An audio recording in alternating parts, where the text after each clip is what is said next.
नमस्कार। आज मैं आपको रुद्र संहिता का पंचम युद्ध खंड सुना रही हूँ। आज हम तारकासुर के तीनों पुत्रों के संहार की कथा सुनेंगे। अगर आपको अच्छी लगे तो मेरे चैनल को सब्सक्राइब, लाइक व शेयर करें। जब शिव कुमार स्कंद ने तारकासुर को मार डाला, तब उसके तीनों पुत्रों को महान संताप हुआ। उनमें ताराक्ष सबसे ज्येष्ठ था। विद्युन्माली मझला और छोटे का नाम कमलाक्ष था। उन तीनों में समान बल था। वे महान वीर और देवों से द्रोह करने वाले थे। उन तीनों ने सभी उत्तमोत्तम एवं मनोहर भोगों का परित्याग करके मेरु पर्वत की कंदरा में जाकर परम अद्भुत तपस्या आरंभ की। ब्रह्मा जी उनकी तपस्या से अत्यंत संतुष्ट होकर उन्हें वर देने के लिए प्रकट हुए। ब्रह्मा जी ने कहा, महादैत्यो, मैं तुम लोगों के तप से प्रसन्न हो गया हूँ। अतः तुम्हारी कामना के अनुसार तुम्हें सभी वन प्रदान करूंगा।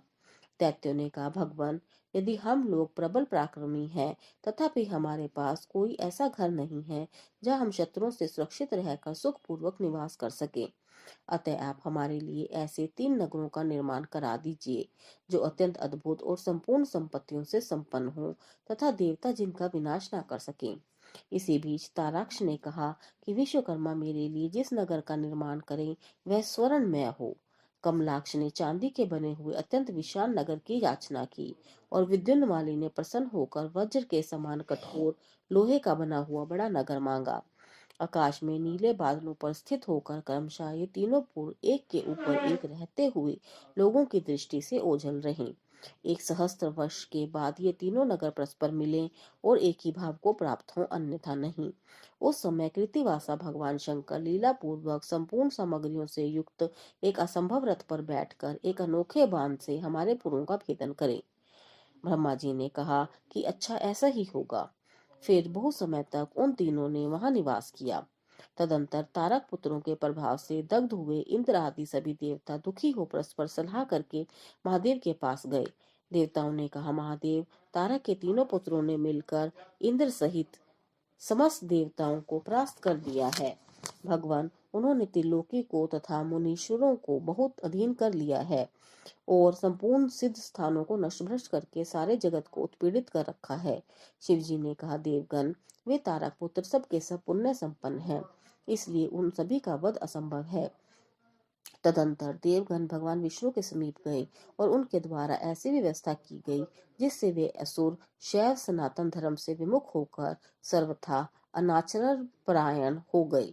वैदिक धर्म का नाश होने से वहां की स्त्रियों ने पतिव्रत धर्म को छोड़ दिया। पुरुष इंद्रियों के वश में हो गए। सभी स्त्री पुरुष दुराचारी हो गए।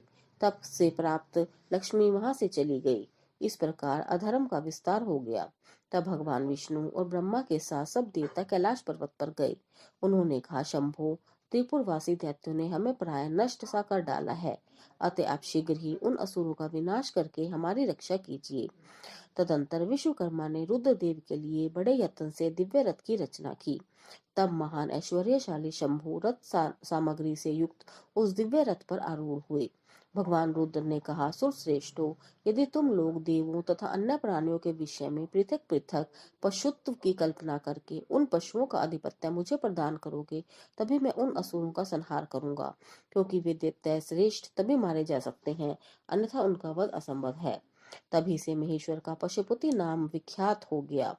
तब वे तीनों पुर कालवश शीघ्र ही एकता को प्राप्त हो गए। तदंतर शिव ने धनुष की डोरी चढ़ाकर उस पर पशुपात्र नामक बाण का संधान किया और उसे उन पर छोड़ दिया। बाण ने उस त्रिपुरवासी दैत्यों को दग्ध कर दिया। तत्पश्चात वे तीनों पुर भी भस्म हो गए। तदंतर महादेव जी देवताओं के उस महान कार्य को पूर्ण करके अंतर्ध्यान हो गए। तो यह थी तारक पुत्रों की कथा। आगे हम अन्य राक्षसों के वध की कथा सुनेंगे। अगर आपको ये कथा पसंद आई हो तो आगे की कथाओं के लिए हमारे चैनल को सब्सक्राइब करें।